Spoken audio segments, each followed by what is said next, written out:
You're listening to a download from the outdoorstation.co.uk. Number 583.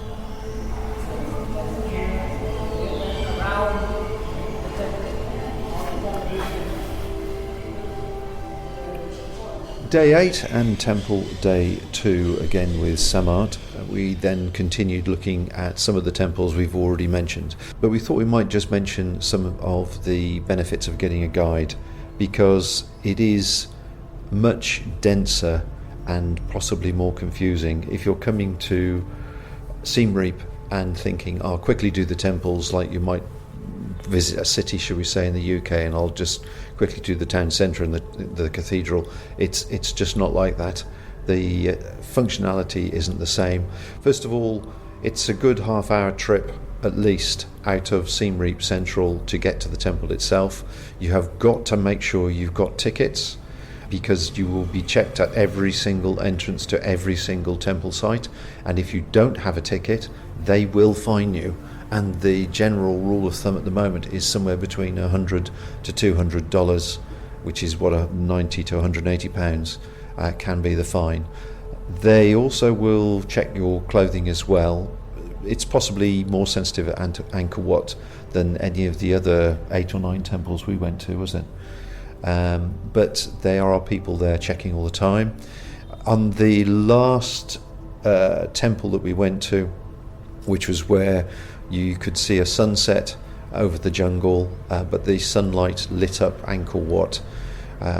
We were given some cold beers, and it would have been nice to sit on the viewpoint, if you like, and have a cold beer, because it was extremely hot, but we weren't allowed to take drinks up there, which I fully respect. That's fine. So it is policed, and it's something to consider. So if you're thinking of diving into Siem Reap, nipping off to see a temple for a day and getting back again, you might be very, very lucky to achieve that.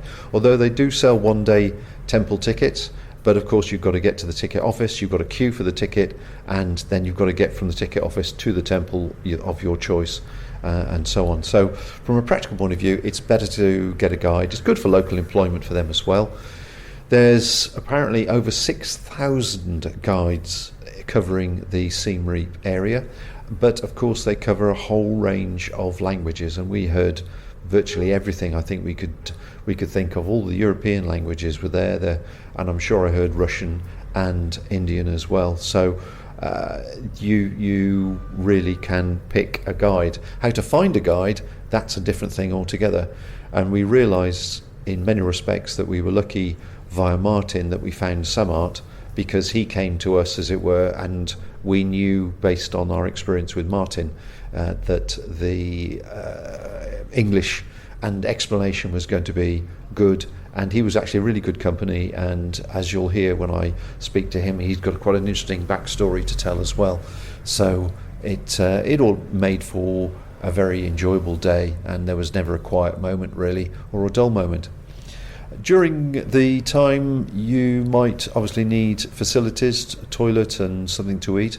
There are a few rest places dotted around the area. I completely lost my orientation of the area. As I say, it is a vast area, a vast complex of different temples, all of which are accessed by little roads. So where the restrooms and cafes, if you like, are located, the tuk-tuk driver will know. You will get hassled a bit when you go there for people that are trying to make a living. You've got to consider these people do not have anything, and so if you are able to buy one of the gifts and they're of some use to you, the money does go a long way for them. But at the same time, if you're tired and you're hot and you're sticky and you just want to sit down and get into an air-conditioned room or have a cold drink or whatever, people being hassled can be a little bit frustrating.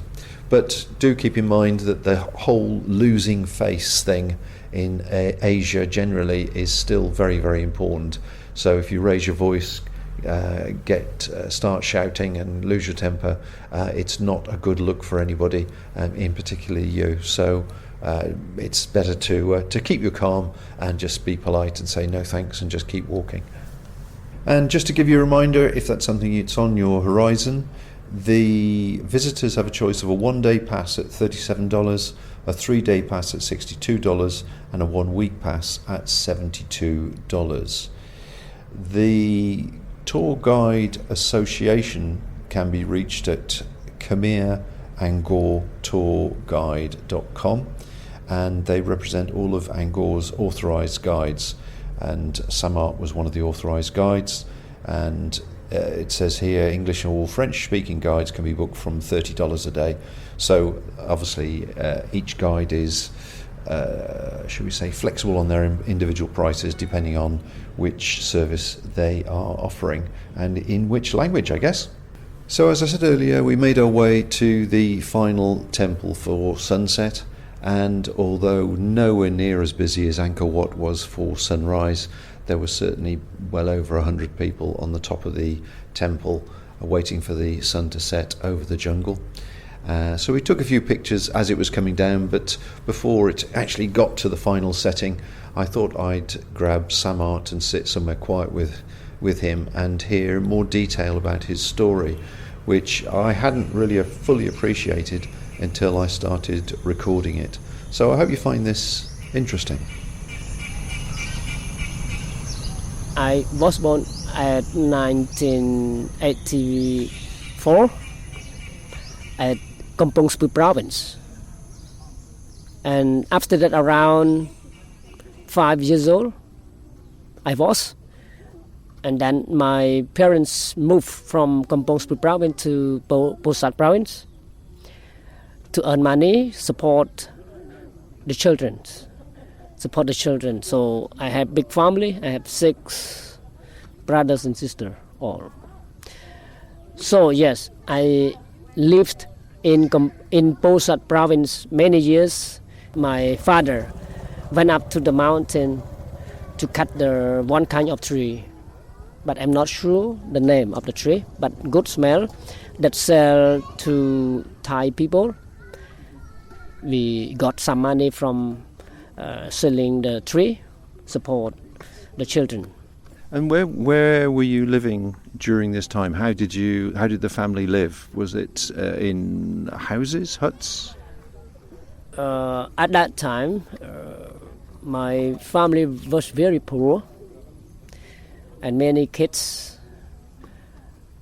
When I was 8 years old and 9, I also went up to the mountain to cut the bamboo shot to sell for money as well with my brother, my older brother. Yes, and also fishing, my life, fishing. Until my father died. My father died at the mountain. That my father made Khmer Rouge soldiers at that time, and they killed them. They killed many people there. Also my father as well. I moved from Posat to my homeland again, Kampong Speu province. So my life still very, very poor.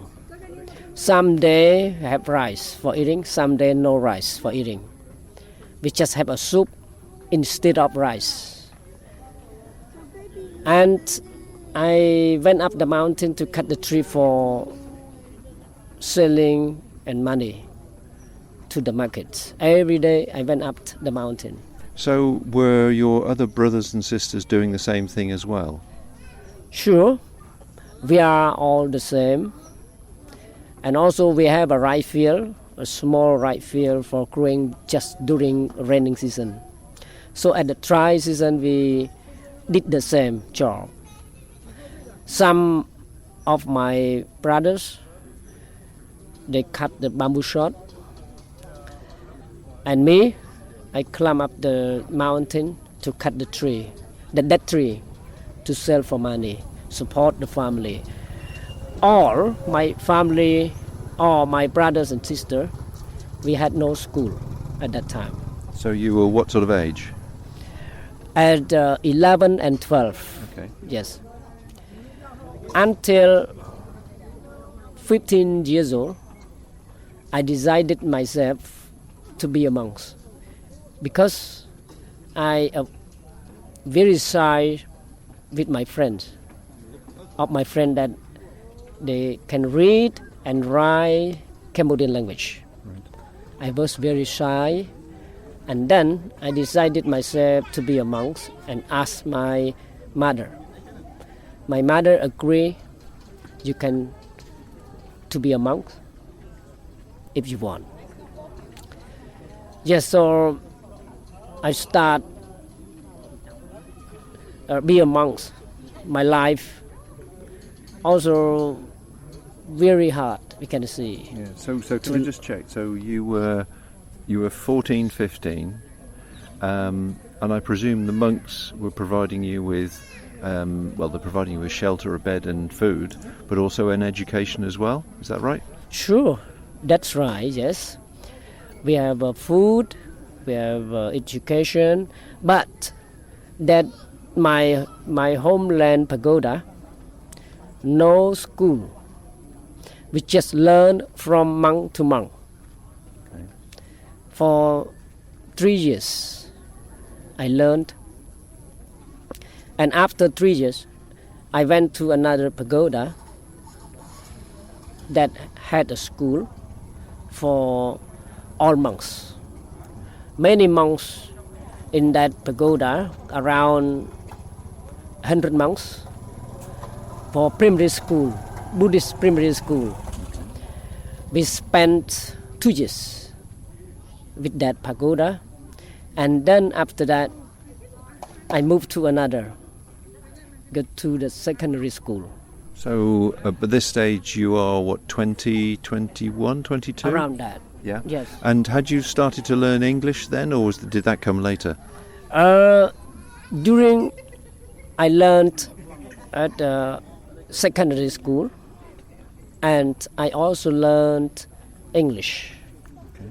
So English class that free for the monks learning, and some day I went to the private school, not inside pagoda, outside. I just walking around 1 hour, because around 2 or 3 kilometers from pagoda, walking through the rice field to go to the school. Yes, almost 1 year walking to that school. But my English actually not good. Just the first books. Okay. Just the first book. And then I spent that pagoda for also 2 years. We call Cambodian name Wat Panit Assembly, nearby Phnom Penh. And then I moved from Kondal province, that we call Kondal province, to Siem Reap. So in 2006, the first time I come to visiting, and I love Siem Reap province. I decided to stay here and learn more about the Buddhist school. We have in Siem Reap, we call Wat Bo. So I spent for 4 years, finished high school, and also we have English class in the pagoda with Buddhist monk teachers, free for monks all. So my English improved. I can speak, but I cannot teach. Just speaking, just speaking a little bit. I finished high school. I continued to university. Oh, okay. My English grew up. And your English improved. So yes. I'm just trying to gauge your age. So were you around late 20s, 30ish then when you went to university? When I went to university around 25. 25, okay. Yeah, 25. And I spent more 4 years. 29. Okay. Yes. So you finished university. When did you start to develop your knowledge about all the temples that we are surrounded with in Siem Reap? Sure. When I was university and also our government's announcement about this job when I was monk as well. So who want apply for this job to be a tour guide? I also apply for. We need to do the test. We have 3 tests. So the first with the Cambodian language, the second test with English, oral test by speaking, and we pass 2 tests already. We train for 3 months, and final test. We pass a final test. We can be a tour guide. I got a certificate from the government, and then we apply for license. So we can be a tour guide, and we learn more about history. Yes, history we already learned at the school, but the temple, like engineering, architecture, we learn more. Yeah, it's a very complicated subject, isn't it? And the history you've been telling us about the Buddhas and the Hindus and the conflict and the way it just ebbed and flowed all the time. I mean, it's a massive story. So sometime during all this, you got married as well, is that correct? Yes. So how did you meet your wife and where is she? Yes. This is like funny thing. I mean, I just work here and my wife at another province. Not here, not in Siem Reap actually. I went there just one time and I met her and I had her phone number actually. We just talking on the phone, cell phone only. And she asked me, "Did you love me?" I said, "Sure. If you love me, you can ask your parents to my parents." My wife said. I can say, "Okay, next month." Because just talking only, and we fall in love each other. Yes. And then I asked my mother to go to my wife home and ask my wife parents, "Did you okay with my son?" My wife parents said it's okay. So engagement first. Okay. Engagement around 3 months. And after that I got married. Okay. And so where is your wife now, and do you have children? I have one daughter. She's 8 years old right now at grade 4 in the school. Yes, but I just stay here alone for working. My wife and my daughter at my homeland. Okay. Yes, not here. So the tourist season sort of starts in earnest around now, which is end of October, November, goes through Christmas time. So what do you do when it goes really quiet? Actually, I have no any job beside the tour guide. I just go to my home and I look after my daughter. I bring my daughter to school and back home. Just like that, no job. And yes, I plant some plants nearby my home. I also have a land as well, grow like banana and mango, yes, nearby my home. And also coconut as well. But just a few tree only, not many. Just a few. Just look like for fun, I mean. No job. And does your wife work, or does she concentrate on looking after your daughter?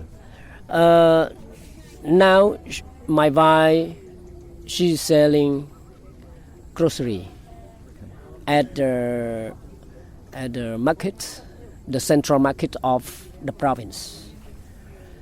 but not too big store, just small store, small store in the markets.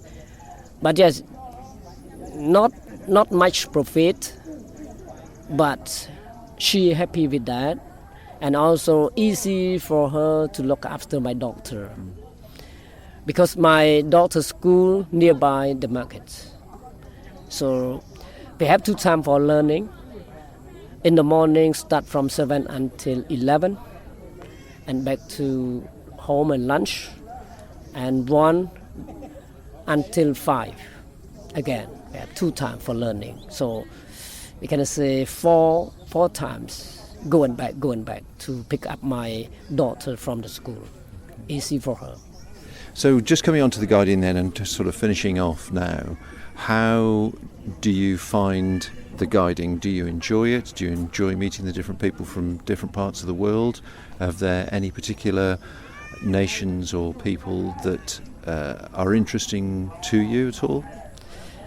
Yes. This job is my dream. This job is my dream. I can say myself, I have no money to travel around the world. But this job, I meet many people from the world. I love the people from the world, and we share experiences, culture, traditional, because all the country we have different. Especially improve my English more and more. Yes, that's all. Thank you.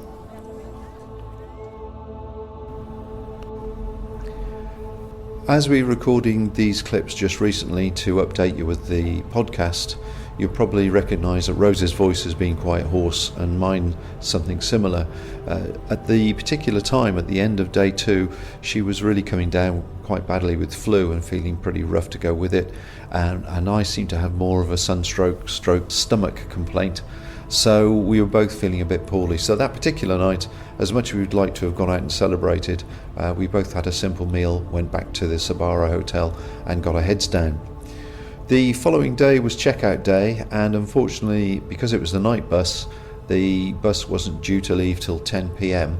The checkout was a very generous 12 o'clock, so we had a lazy morning trying to get ourselves together, and then basically we spent the next 6, 7, 8 hours in reception, which was air cooled and very nice. They looked after us with lots of cold drinks and things, feeling a bit sorry for ourselves, and just waiting to time to pass. No, and they're really good. We just didn't feel up to going anywhere. I certainly didn't. I felt really dreadful, but they're really cute. They must have seen I was suffering, and they bought me a lovely homemade ginger tea with lots of ginger in it, which definitely was welcoming and comforting. Very warm and welcoming. So once again, big thumbs up to Sabara for looking after us. But I think that pretty well brings us up to close to the sort of 25-30 minute mark. So I think I'll bring this podcast to a close, because the next one, where we moved into Vietnam, is a slightly different story. So we'll tell you all about that next time. And until then, take care and bye for now. Thank you for listening to this podcast. To hear or see more from our extensive free library, please visit theoutdoorstation.co.uk.